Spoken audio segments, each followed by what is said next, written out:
when did he get into construction? I mean, has that always been his thing? Always, yeah. Even in school, he started working for a construction company back east, yeah. Oh, okay. Okay, so let's go to this over here, over there, or here? You're right there. Rich Dufty, college roommate. Yes. I'm over there somewhere. And worse, I hear. And what? Radio show. Yes. Oh, Dr. Cullen. Yeah, Dufty You're Cullen. going to get mentioned. All right. I'll get up and I can get up and talk for hours on Colin. Yeah, but I won't in the car. My bug. And then when we're done, Wants to know how Craig is. just kind of. Good, how are you? Okay. And the other one is, I used to sit and listen to him talk on the radio, and I can't think of anything we said that was significant. I forgot how to turn the, because I have an iPhone. I'm gonna say,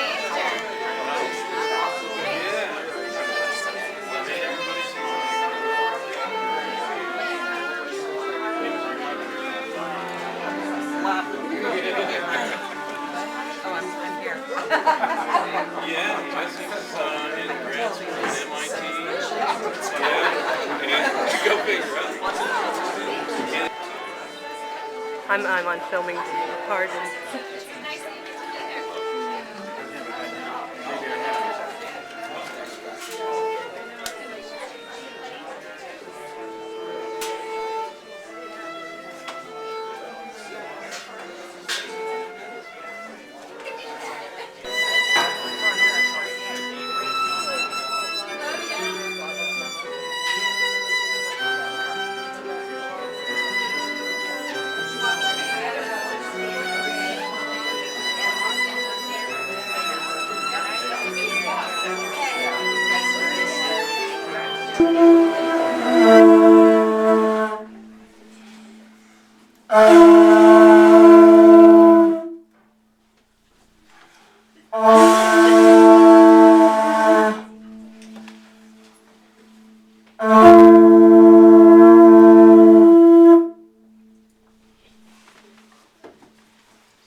This conch blowing is brought to us by a gentleman who was born, can you hear me? yes. By a gentleman who was born in Jersey City and heard the call of the West and came west and went even further west than Forest Grove at various times and picked up the conch and blew it when people would get together for a special gathering to call us to the task and to align us with the spirit and the forces of the universe. Thus, it has been now passed down to Daniel and Levon, who do this for Tom, who brought this to our gatherings. I want to welcome everyone here today. Obviously, seating is at a premium, and as much as possible, we want to scoot together and make more room for people so that they can see and be a part of our program this afternoon. On behalf of the family, we want to welcome you and thank you for coming today and for being a part of this community, this very dear and special community. I want to share some I'm Eric Cannon, by the way. I want to share some observations that I have concerning Tom and how we happen to be here. Tom came to my house. He and I worked on various projects over the years. Came to my house to discuss a project, and he was talking about his health situation. As some of you know, the economy has been rather bad, and at one point it looked like Anne might not be employed by the school district any longer. Their health insurance came from Anne, and Tom decided that to be on the safe side, that he would address a hernia that he thought he had. he went into the doctor, and I'm sure the doctor pulled the chart and realized right away that he hadn't been there for 10 or 12 years. And so from that, I'm sure that it was suggested that he have a physical. And I know that Tom probably held his arm out like this, thinking, sure, go ahead, because he was just in the very best of health, robust. Tom Cullen, it's the same thing. And of course, we were all just stunned by the PSA test. PSA stands for Prostrate Specific Antigen. A normal PSA is under 4. If it gets around 4, the doctors start to get concerned. Tom's was over 200. So we knew immediately that there was something very wrong. And after biopsies and all of that, it was clear what was happening. I'm a person who looks at life as, I look at the bright side, that it's everything happens for the best. And I was slapped in the face, as I'm sure many of us were, by the fact of Tom's predicament and the cancer that overcame him. So it was a time now that we come together as a community to grieve, to mourn his passing, to express our feelings about this thing that's happened to all of us. Most especially to Anne and to the 2 boys. At the same time, there's a silver lining to this. I'm grasping here. But there's a silver lining in us, in our community, that was around Tom and Anne and that coalesced in a unique and special way when the word got out about what Tom was dealing with. And so we're here also to acknowledge that and to celebrate a life. Tom's life is worth celebrating. He was a very, very special and dear person to all of us. And so that's our purpose here today, to do that. I am going to say a few things about some of the history that I've learned that I didn't know. I've known Tom for 35 years, and there were a lot of things I didn't know, and I'm going to share some of them with you. But I'm also wanting you to, in your minds, put together some things that you'd like to share with this group, so that we can celebrate Tom's life and be together in his presence with us. Tom was born in Jersey City in 1951. He went to St. Joseph's Elementary School and St. Joseph High School. He was into track as a sprinter. He was also, and this was news to me, a musician. And you'll see around the house are photographs. There's a slideshow in this room. And it's the first time I've seen Tom hold a 12-string guitar, which he played, and he sang to it.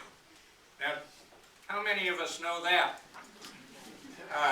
I never saw him play a guitar or sing, or heard him sing, but he did that. Tom also, in his younger years and through his life, was involved with scouting. It was important to him, and he achieved an Eagle Scout ranking. And I want to share with you, scouting has a bit of a bad rap right now. They're dealing with some serious issues. But the essence of scouting is what Tom was about. And specifically, the scouting law says a scout is trustworthy. I want you to think of Tom here. A scout is trustworthy, loyal, helpful, friendly, courteous, kind, obedient, cheerful, thrifty, brave. It doesn't say foolish. Clean, and reverent. That was Tom. You know, I don't know how much that came through. It did come through, but Tom didn't fly it like a flag. He just lived it quietly. Very special. He went to college, started at, I'm going to try to say this right, Uppsala College. Is that right? For 2 years. He then transferred to Ramapo College of New Jersey, where he graduated in 1973. Now, while he was in college, his major was philosophy. Again, I say that to fully appreciate who Tom was. He didn't wave his hands and tell us. He lived it. Philosophy.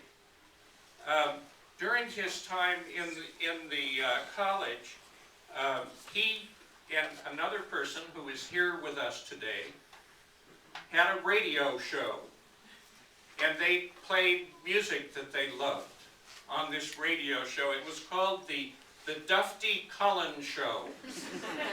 Or the Cullen Duffy. Okay. Tom also ran a tea house where live music was presented. Goodness, did you know that? I didn't know that.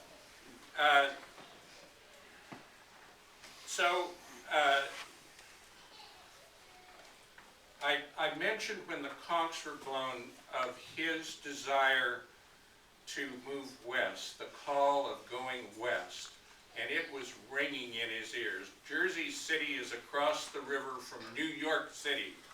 Tom loved nature.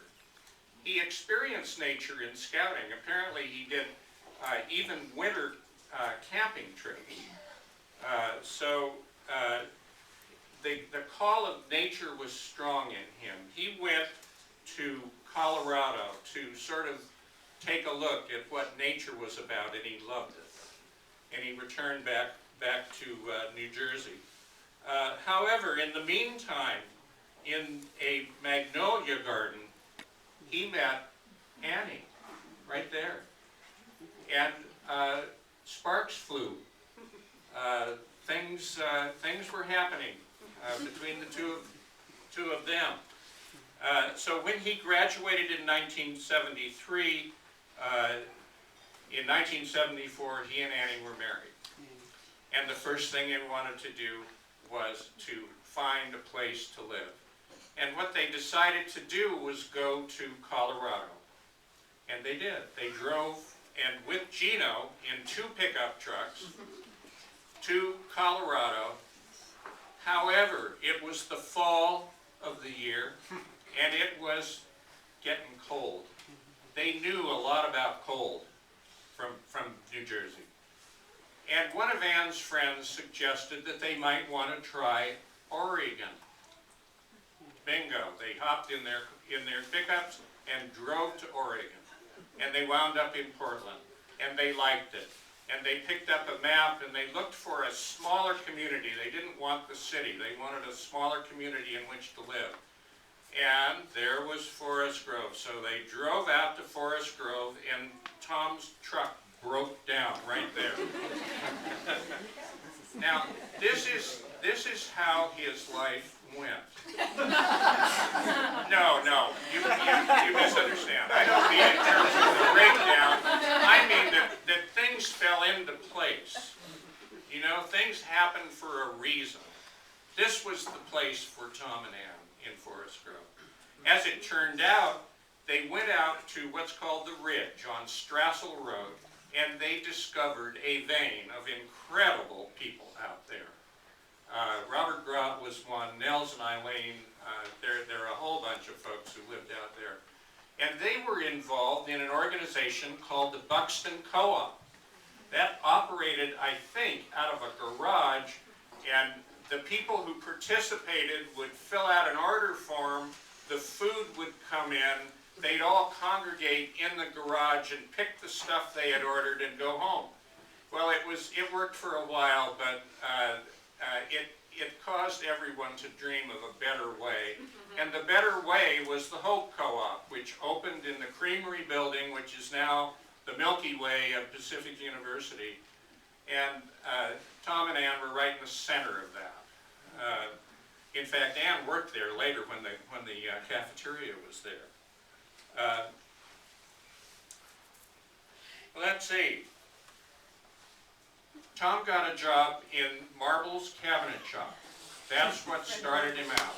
That was a fixture in Forest Grove. Marble, I mean, the attorney is here. The Marbles are very well known. Tom went to work there, but he was a contractor. He had the training to be a contractor, and he worked with Green Gables on some of their early projects.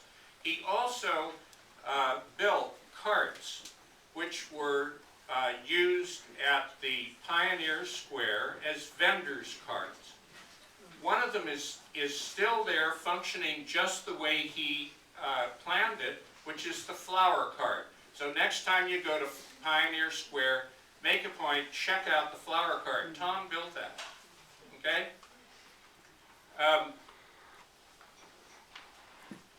He did some commercial building. In fact, Machismo Mouse, the first location of Machismo Mouse on Hawthorne, which was a tiny little storefront building, he built that. He did the Metro Deli on Broadway. He did many houses. He worked as a Lindell Homes did cedar houses that were kit houses. Tom was a selected contractor for that, and he built many of those Lindell Homes. He also worked for Neil Kelly in remodeling and that kind of thing. And he built many, many houses. And they were interesting houses and challenging houses and fascinating houses because Tom wasn't working for the money. Tom was working because he was having a heck of a good time.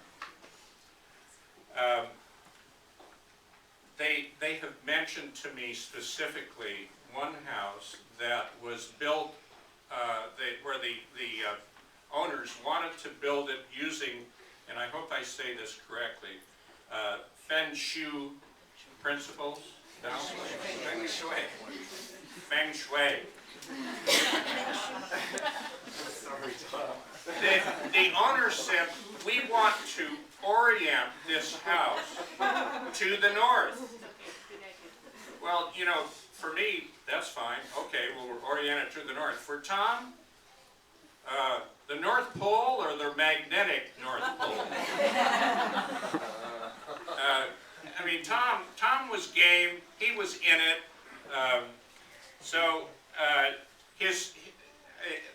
Some of you, probably many of you, have created a house or had Tom build your house, and so you've witnessed the job site scene that ensues when Tom's on the job. By the way, Tom worked with some wonderful people who are here today also. But the camaraderie, the smiles, the laughter, the happy eyes, the creativity, the ingenuity that happened on those job sites was really something to behold. Let's see. Positive energy, fun, creative. Tom, and this again plays to both his interest in philosophy and his scouting experience. He was a mentor to so many people. When his boys came of age to join the Scouts, Tom volunteered and took hikes, went on camping trips, bicycling trips, canoe trips, and everything else. He was involved with that, and he touched so many lives, and people would confide in him and ask him when they had a question or a concern or a sadness or whatever it was. He was there for them. He was a very, very generous soul. Gino tells me about a guy who was in high school with him who was dirt poor. He had the clothes on his back, barely had enough to eat. He was just in abject poverty. And he walked up to Tom one day, and Tom was wearing a new buckskin jacket with fringe, and he said, "Oh, that's a beautiful jacket. I've always wanted one of those." Well, guess what? Tom pulled it off his shoulders and handed it to him. That's who he was. I mean, Tom's heart was big and generous. When he gave his sons tools, they were inevitably better quality tools than he used. That was who Tom was. I want to mention too, before I invite you to come up and share, that the involvement that hospice played in Tom's life in his last days was so special, and specifically Diva, who is sitting right over there, who was so wonderful and appropriate and helpful and everything that you could possibly want to Tom and to the family. They so appreciate that. Who would like to come up and take this mic from me? Now, don't all come at once, please. You? Who? I'll come up. Okay.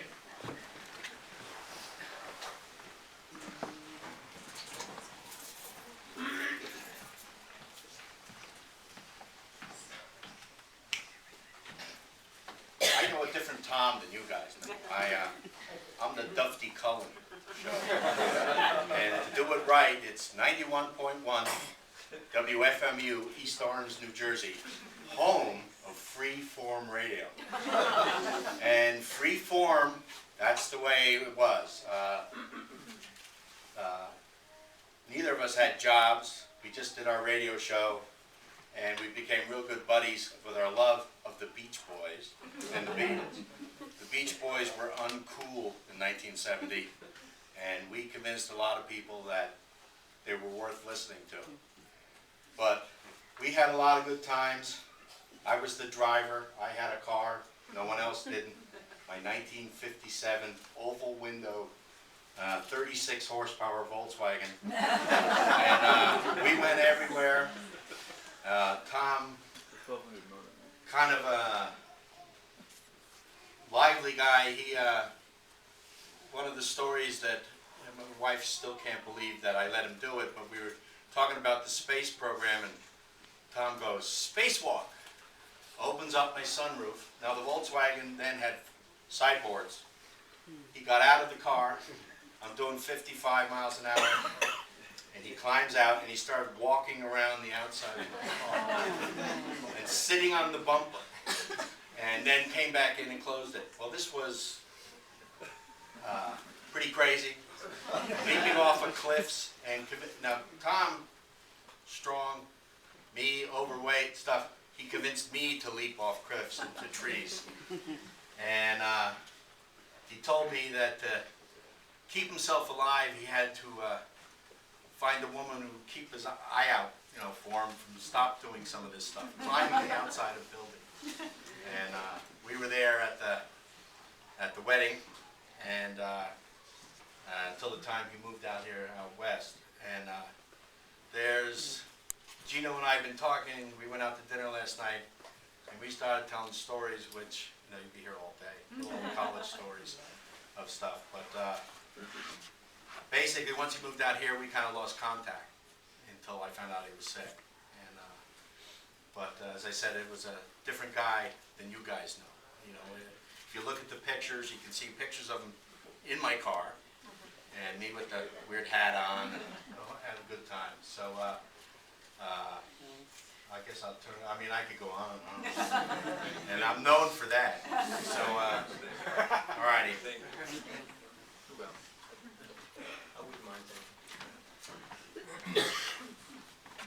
Hi, my name is Kirk Larson. Tom and I worked together for a while, quite a while. And you're right, there's stories galore, but two stand out. One has to do with scouting and his construction prowess. He was tapped to help do some construction work at a scout camp. And here's a guy who'd worked for 20 years plus with power tools. And he said, "No problem, here, give me that saw." And first thing he did, he plugged the saw in and he cut the cord accidentally. he said he was so mortified. He couldn't believe it. And also, Tom had that laugh. I know if you've been around him, you all know Tom's laugh. Well, Great Kriebel, who lives a block away, had hired us to put an addition on his house. And Tom said, well, meet me over there, you know, when I get there, and we'll get to work, but don't show up till I get there with the materials. And all right. He said, well, I'll call you and when I get there. And I said, okay. So I'm hanging around the house a block away, and I told my wife, I said, I can't believe Tom hasn't called me. You know, I thought sure he'd be there by now. And she goes, oh, he's there. I said, well, how do you know? Did you see him? He goes, no, I heard him. Yeah. I heard that laugh a block away. So anyway, that's it for me for now.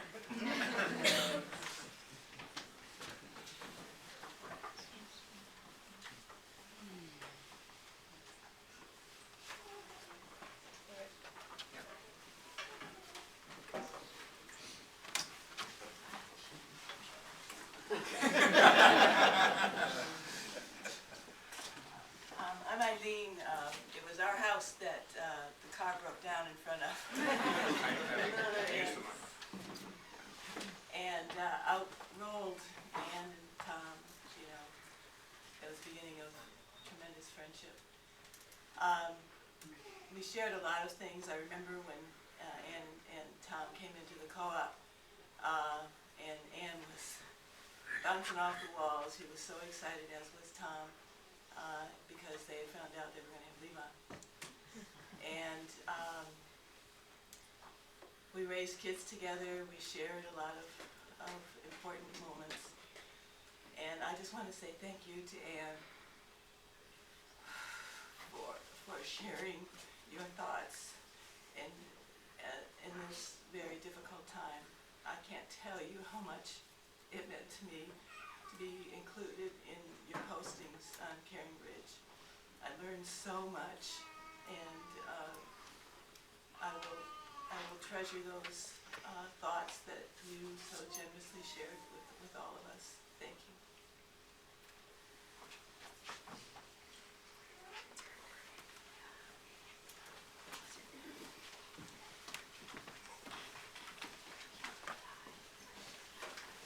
I guess I'm the guy that knew all of the times.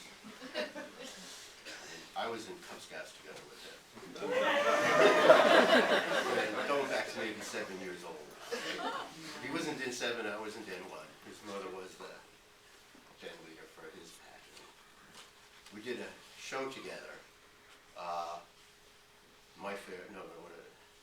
Doe, a deer or female, there, we had to sing this song. And we came to the end of the song, and they say, do, re, mi, fa, sol, la, ti, do, and then backwards. Do, re, mi, fa, sol, la, mi, re, do, backwards. And here we are, 11 years old, and say, well, I know the scale one way to the other, but I don't know it backwards.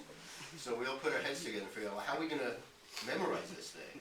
So a bunch of us just got together, went down in the basement, down 6 or 7 steps into the basement of the house, big concrete walls, all the walls were painted white with this paint peeling off the walls. And there's like 7 or 8 of us little Cub Scouts down there chanting, do, re, mi, fa, sol, la, ti, do, ti, la, sol, fa, mi, re, do, back and forth. So we all got it down, and then we felt really comfortable. But, you know, he's the leader, right? He was the guy that figured out we could do that. And then the show went seamless, and it all worked great. So, that's great. And there was one correction that we came out here, he had a pickup, I had a 66 Chevy Impala.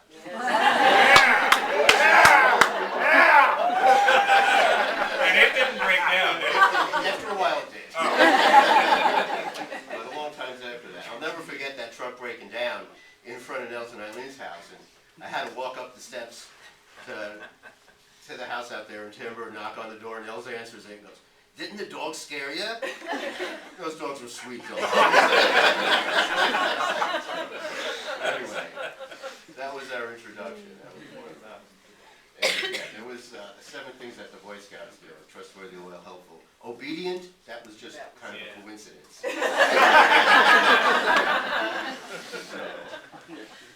Cool. Anyway, I miss that guy a whole lot. He was a brother to me. So the only person in this world I know longer than Tom is my brother. So he's well loved and well missed. Anyway, thanks.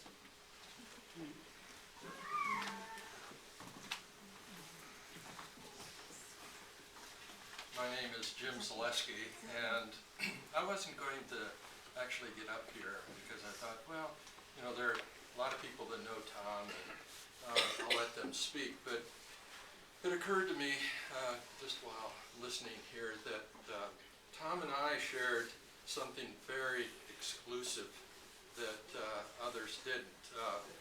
He and I were diagnosed with cancer within 6 months of each other. Tom went first, and then I was diagnosed later.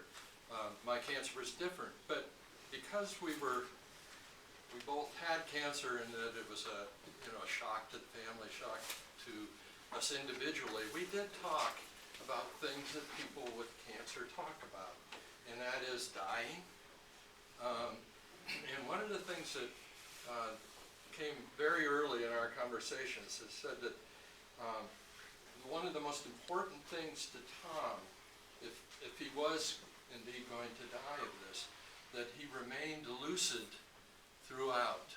He didn't want to go in a fashion where he was debilitated for a long period of time. And as those of us who were there when he finally did pass, that he definitely kept to that promise of lucidity. It was very, very important to him, he said, because he wanted to go out at the moment that he was aware of things. Like I said, it was kind of an exclusive club where we just kind of chatted about these things. And you do talk about death and the inevitability of where we'll all wind up, but it becomes so much more real when you have a threatening illness like that. And Tom was really, throughout the whole thing, throughout his ordeal, was always very positive, and he and I kind of fed off of each other in terms of attitude, and just that when you say, hey, how are you? You know, it's, well, yeah.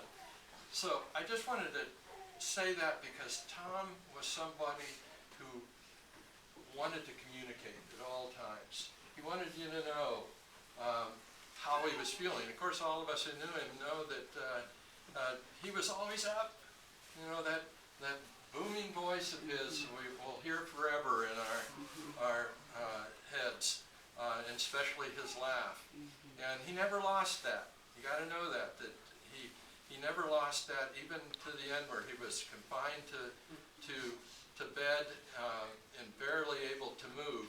He could still laugh, and that was the treasure. You know, I'll remember that forever. But he was a great guy, and he was a great guy to the very end. So thanks for everybody coming.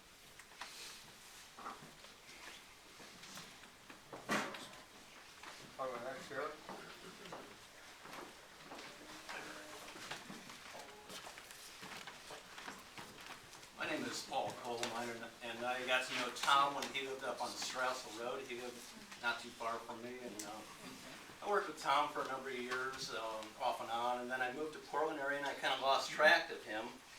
But I did live in his apartment above his house for 3 years, something like that.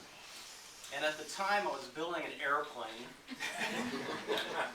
And I had this engine that I had bought. It was a snowmobile engine, and I converted it to run a propeller on it. And I had it mounted on a board, and I thought, well, it's time to get this thing running before I put it in the airplane. So I clamped it on the handrail on the deck up above their house.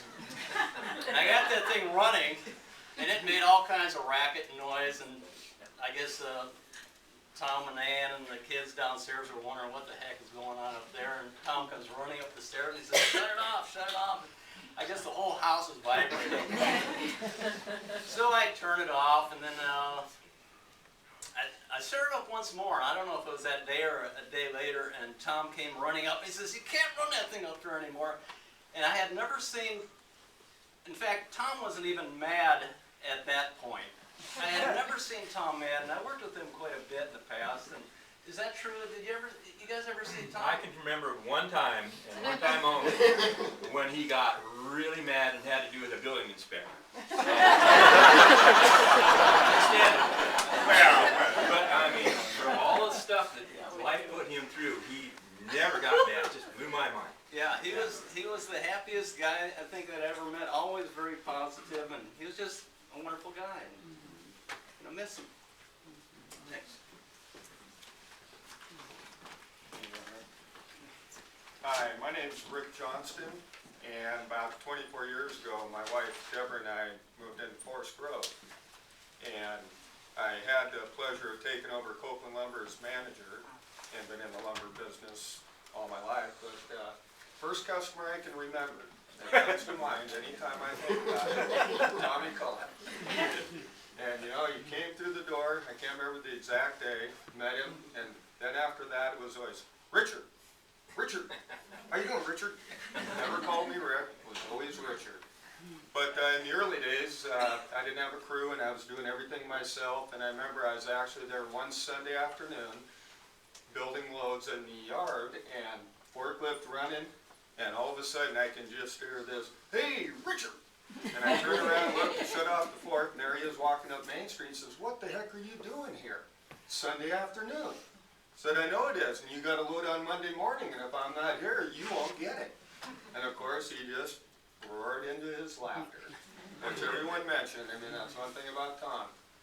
He just had that zest for life, and you're right, you never saw him down. You never saw him down. Then years later, we went to do a remodel, Deborah and I I did a lot of work on the house, and she said, so what do you think about the kitchen? I said, nope, not touching it.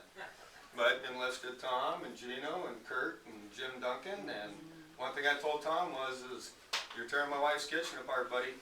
You're going to be here every day, and we're going to get her done. And sure enough, there they were, the guys came and got her done. But like I said, good man, and never forget him. My name is Dan Banky. I work with Tom, and I feel fortunate to have had that experience, and I felt compelled to compose something for someone who spoke so eloquently. This piece is for Tom, a true artist of life. He had a way with words and a way with people. When our chosen paths in life crossed, we were both looking for someone who wanted to build, and that we did. I learned much from Tom. However, I believe his masterpiece was building a life he loved. From settling in the peace and quiet of Forest Grove, raising a family that loved him, and work that expressed his true self, Tom will always be an inspiration.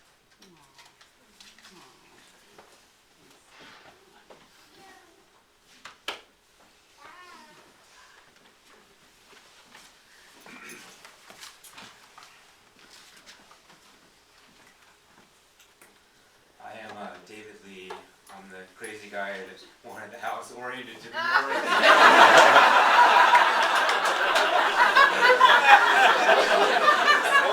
And I must say, it's Tom's final joke to me that here in his parting words, all the things he built, I got named as the...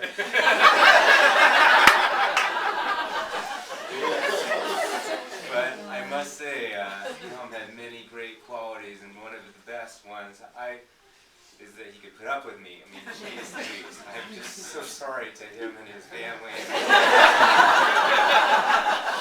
But, you know, I didn't know Tom that long relative to some people here, but I knew him in 2008, and he built our home, and, I mean, I call him every day for, I mean, I kid you not, every day, really, for, you know, for all that time. And they paid me to have the ring back. They're sorry on his phone. But you know, my wife and I had some troubles beforehand, and you know, he built this incredible home for us, and it's really brought us together, and it's really been the foundation for our family now, and it's just incredible. And sometimes, you know, you look back at something like, you know, I was just thinking today, even like, you know, the pyramids, right? You look at the pyramids, God, my God, how did they build those things, right? How do they build that? And I really mean it. People are welcome to come out, and I'll give you my number afterwards. And you come see this house, because, I mean, to me, it's like an Egyptian, you know, pyramid. I mean, it's something that you go, my God, you know, how how did that get built? It's incredible.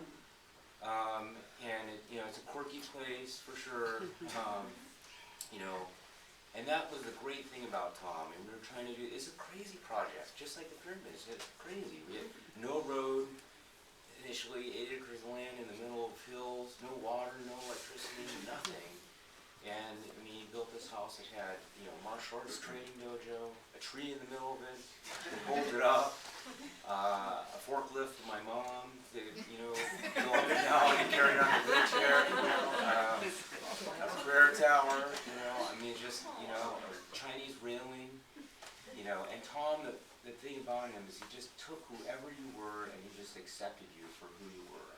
And I remember that exact day, and I'd done all this reading trying to get the home, set and feng shui and right angles, and as you said, he had his degree in philosophy, and he's a really smart guy. And I came with all these sheets and all this stuff, and he looked at me dead serious and said, I remember this. Well, which north do you mean? True north?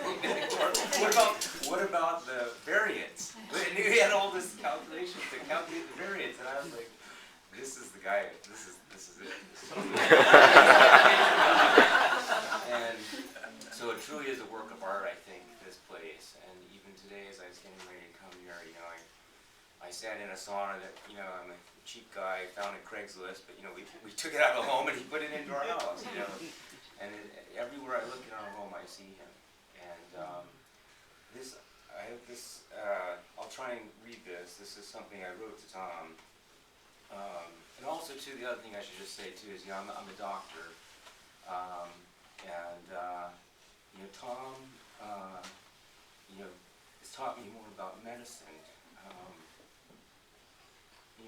being his friend, than being a doctor, seeing the patient.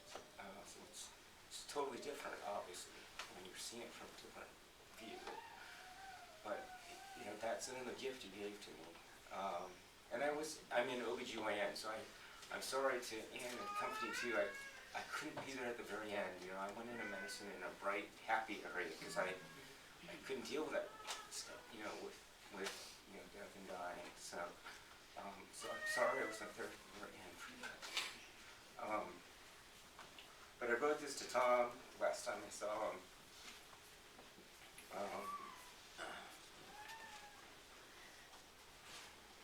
It says, Dear Tom, words are so difficult to find.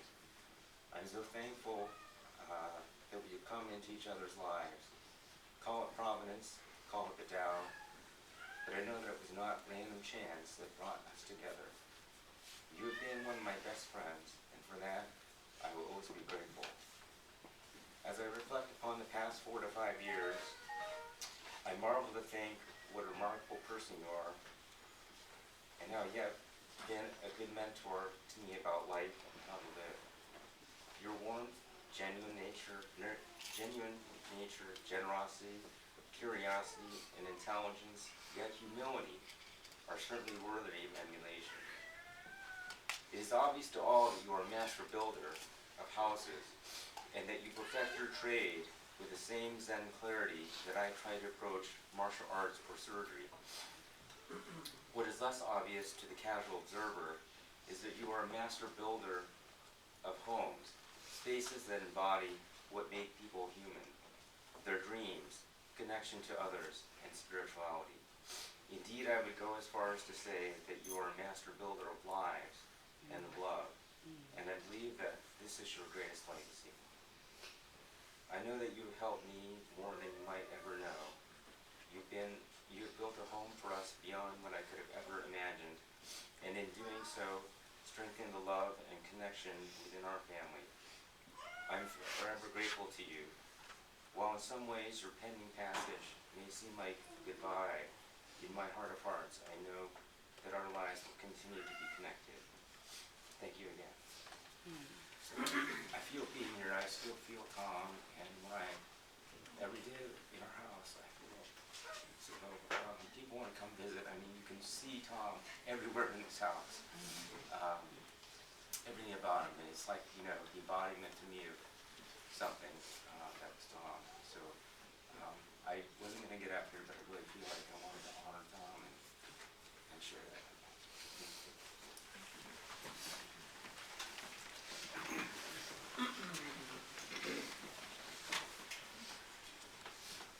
Nels. You know, I've known quite a few of you for quite a long time.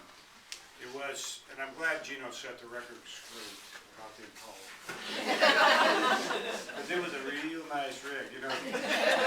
Lee and I were walking those ferocious dogs when we came down the road, and we saw these people, and many of you know this story, but we talked with them for a minute, you know, and they said it was a place to live and all this stuff. We're like, yeah, okay. They had the New Jersey accents and whatnot. And as they drove down the road, I turned to Eileen and I said, we'll never see them again. And of course, we did see them again and again, and we were really glad. I remember a night looking at slides up at their place when they lived up in the lean-to on the, what's his name's place, the lean-to, not the lean-to, the A-frame. That was such a nice evening. But Tom and I worked together early on with Lindley and Greg and Eric. We remodeled or redid College Hall on campus. One of the very first projects together. And Tom was important in that project to me, because I was basically had no idea what was going on. None of us really did, really. And but we had a big contract and we were optimistic. And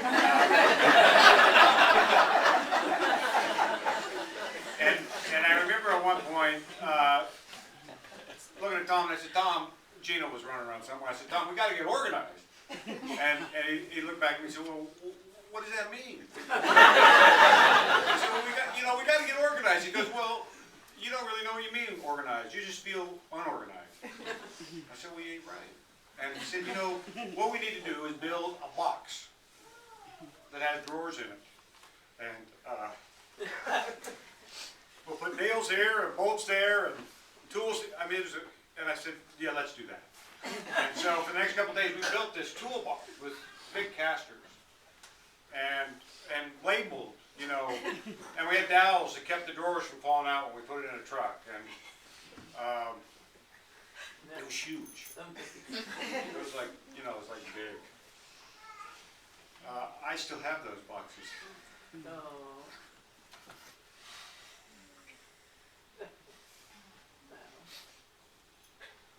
So,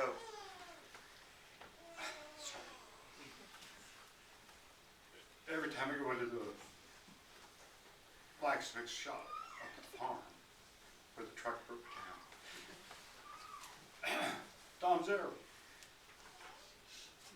And the reminder is not about those damn boxes, because we never really used them. The box was too heavy, and the nails were bottom, and you know, you guys all know how that goes. Yeah. But it reminds me about that whole issue of, you gotta get organized? It always makes me think, what's that mean, be today?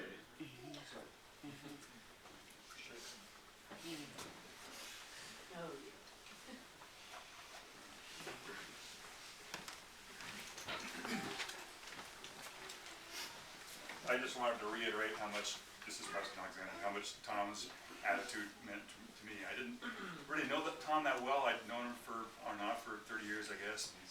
And it just his infectious laugh, but more his ability to sort of cut to the chase in a way that it would diffuse the tension of the situation so earnestly and innocently and capably. It really, it touched me a lot. And I realized I hadn't seen Tom in a while. I knew he was sick. I ran into Ann as she was coming to the coffee shop, and she was gracious enough to let me come to her house and see Tom. It was not too long before he passed away, and he was not looking so good, but he was laying there and he just cracked a smile, and he was cracking wise with some joke about just taking it easy here, and he just made my day, you know, in a way that he's my archetype of the personality that will cut to the chase and diffuse tension from a situation. I really appreciate that, and it's part of my social meme and how I communicate with from now on. So I thank him for that. Thank you.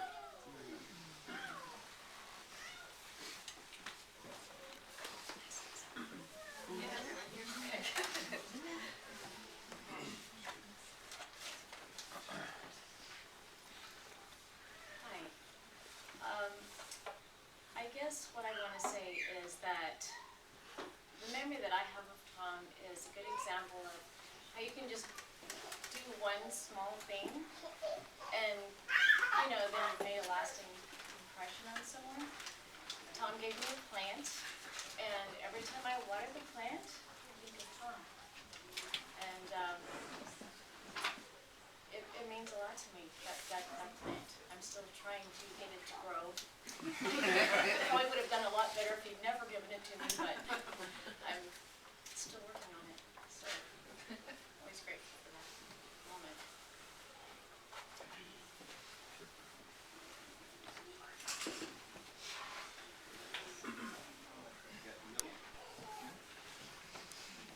Well, I'm Greg, and let's see, yeah, in 1979, when was it, Nils? You said, yeah, I got lots of shop space, man. You can take the whole half of the place, and we still be playing a room.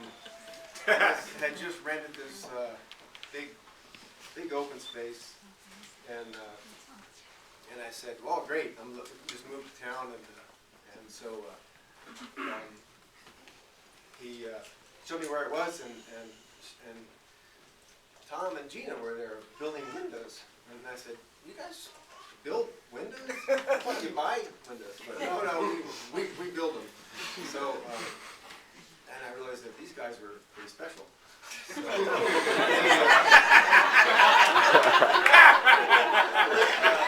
had them hanging all over the shop, and I said, yeah, I could fit in here. I do custom sort of things too.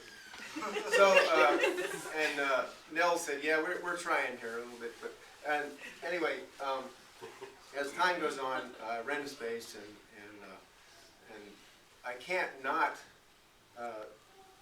be in contact with Tom and Gina because they're around me everywhere, with the co-op and with friends and kids growing up and everything, and it was a wonderful experience. But Tom would always come in the shop, or he had his own key, and like Gino still has his own key, and it's great. I love the input from Tom. I'd be in the shop there grimacing away and really upset that I cut a board too short, you know, and oh geez, a big beautiful board that was a big piece of VG fir that was 2 inches too short. And Tom would roll in and say, you know, I thought the breadboard end was your specialty, wasn't it? And he left. And I went, wow, yeah, of course.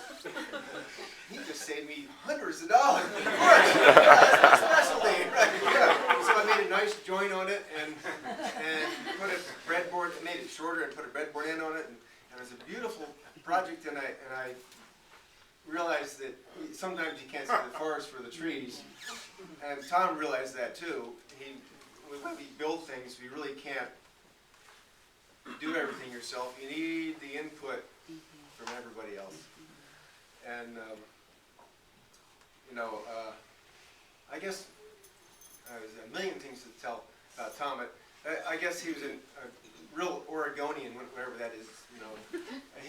But his roots run deep, and they're all right here. Wonderful roots. So, and he was always, another thing, he was always singing in the shop. Like Kurt would say, singing on the job site. One time I went up to I think he was working on Charlene's house, and I looked up there, and Kirk and Tom were up on the roof. They had hatchets, and they were doing some sort of a trim detail, but they weren't working. They had their aprons on, but they were singing. You know, but they weren't singing. They were just, hey, yo, yo, yo.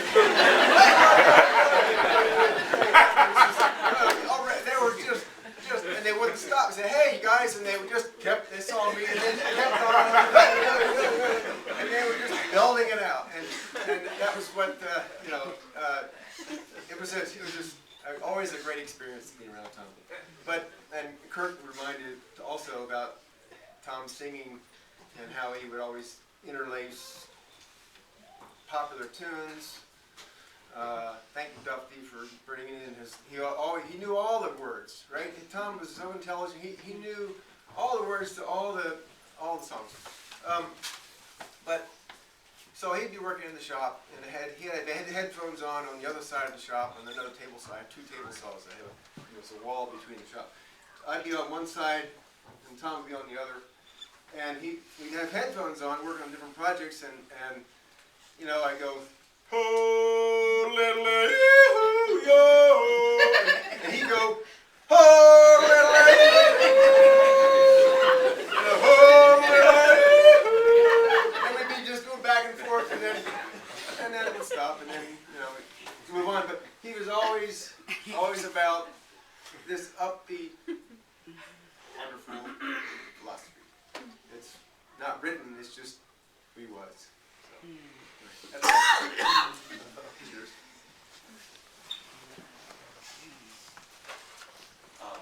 Tom and I worked together, it must have been 30 years ago, back when we had a solar company. And I've seen Tom mad. And so he did lose it. But he had an enormous ability when something really, really frustrated him, and it was near the end of the day, he would put it aside and he would go find something that he could do, that he could finish, that would look good. And he would finish it and step back and say, there. And that's how he'd end the day. And he'd deal with the problem the next day. And I call that a Cullen. They, maybe yell or try to make us see the light. But Tom had a really special way of responding to our messes. He would always start out, this is still in my head right now, the first 2 words that would come out of his mouth would be, you guys. And there was so much tolerance and understanding and forgiveness already embedded in those 2 words. And actually, it made me, it was really an effective way to be, I guess. It made me really want to be a better person and not cause such messes, because he seemed really, truly disappointed. Nice.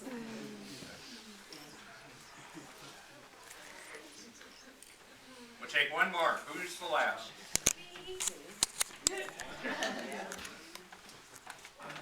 Hey guys, first of all, I'm completely honored that I was even on the radar of such an amazing man. If your goal in life is to share love and to be loved and just to radiate that, that's what he was, the warmest man I ever met. I met him about 15 years ago, a teenager, just hanging out at the Cullen house with Daniel, and he was so sincere and so genuine and smiley and just such a great man. One memory I won't ever forget is oftentimes I'd just be hanging out at the house and they'd be going out to do something for the evening, and maybe, Levon was in his early 20s, maybe he couldn't go, and they'd invite me to go, and I'd experience something that I'd never had with my family. And one time, the first time I ever had Thai food was with him, and it was such an awesome experience, and I was so taken into another world. And then after that, we went to a show, and we saw Leo Kottke and John Renborn, and that night blew my mind and changed me forever. It was such an amazing thing, and he's just such a genuine person. He really cared about people. He reminded me of my dad. He just welcomed you into his home. And even years later, after I hadn't seen him for a few years, I'd be standing on the street and he'd drive by and wave and hi and be so excited to see me, and it just changed my life, the fact that he actually cared about just some random teenage girl. We weren't boyfriend and girlfriend, we were just good friends, we hung out a lot, but he cared about me, and he was so sweet, and he treated all of our friends the same way. He always welcomed them over, and I'll just never forget what a great man he was. I'm happy that I could see that he affected you all the same way. There's so many people here and so many familiar faces. But that's it. Tom was just awesome, awesome guy, and I've always admired him, and his boys are turning out to be so awesome just like him, so hey, that's all you can do as a parent. Now that I have 2 kids, that's all, If my kids turn out like my husband, I'd be stoked, and thank you so much for sharing him with me. It was awesome. He's such a great guy. I appreciate it. Thanks. Okay, now pay attention. I've got some announcements. First of all, you see this video camera over here, held by Max and his sister. There are people who could not be here today, who we would like to share some of these memories and remembrances with. And so if you have something that you wanted to say and maybe you were trapped in a row or for some reason didn't get up, please find these two folks and say it to the camera so that we can share it and hear your remembrances and your remarks. There is food and wine, and there is also birthday cake. The reason for birthday cake was that Tom's birthday was April 5th. And unfortunately, we're a little late for that, but we're going to celebrate it nonetheless. So that the food will be in the dining room, which is right over here in this corner of the house. There is a guest book right behind Gino, and you can write in the guest book. There are also pages if you'd like to write something more. Take a page, and we will take the page back to the guest book and include it in the guest book for your remarks. There are pictures throughout the house. You are free to mingle throughout the house and see the pictures. Huh? Downstairs. Oh, downstairs? Here. Oh. Stay on this floor. Stay on this floor. There's a slideshow in this room that Gino put together that's really neat too. I want to mention that the restrooms, there are two restrooms. They're down this hall to the right. I want to mention that the Grahams, Mark and Kim, have provided this space to us, and we're very grateful that they did. This was a wonderful venue for this memorial.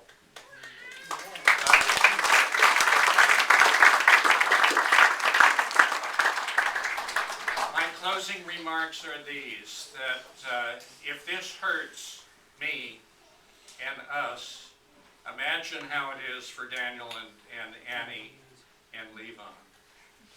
But we are a community. We are a community, and we will get through this, and we will continue on. That's so important and so needed right now. So linger and support each other and continue and embrace Tom and be happy for his presence in your lives. Thank you all for coming today. Thank you.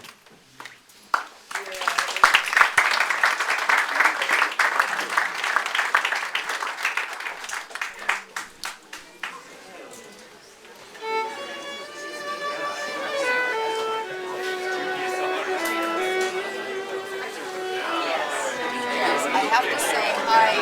Hi, Phil. Hi.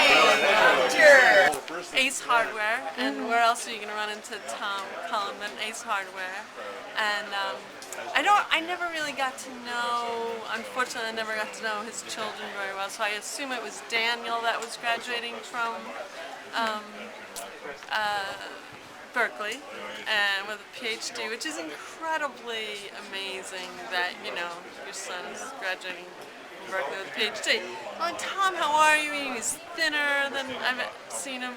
He was 1 week on chemo, 1 week off chemo, and he said, you know, I'm great because this is my, you know, my chemo week, and it really sucks. I can't eat, I can't taste wine, and I'm thinking, why is it great? You know, I live with a man who's very positive, but I just couldn't, like, why is that great that this is your chemo week and you can't eat it? Well, it was great because the next week he was going to his son's graduation, and there's a man who looks at everything positively. You know, I was just so blown away, like, oh yeah, it's great that you feel like shit this week because you'll feel great next week. I was so blown away. And then I said, the other thing about him was I said, Tom, congratulations, you must be so proud. I had nothing to do with it. He said, my son, I had nothing to do with my son graduating. I'm proud of him, but you don't have to congratulate me. So that's my word for Tom. It's done. I just was so Nice. So basically what I remember of Tom is that when I was first with your dad, Max, we were together for about a year and a half before your sister was born. And I was never much of a morning person, as your father wasn't much of a morning person either. So Tom used to call him every single morning to talk about the job and where they were going to meet and what they needed to pick up and whatnot. And I would be lying in bed, and your dad would answer the phone and he'd go, hello? And I would hear Tom on the phone, hey, Gino, good morning. And I'd say, good morning, Tom. And he'd say, how'd you know it was me? And I always used to just laugh every single morning. That's how I started my day, was laughing because I could hear Tom's voice through the phone mic when he greeted your dad in the morning. So you guys have a lot to thank Tom for, because otherwise you would have been SOL in the morning. I wouldn't have gotten up and fed you and taken care of you, because Tom trained me to wake up in the morning. Happy birthday, dear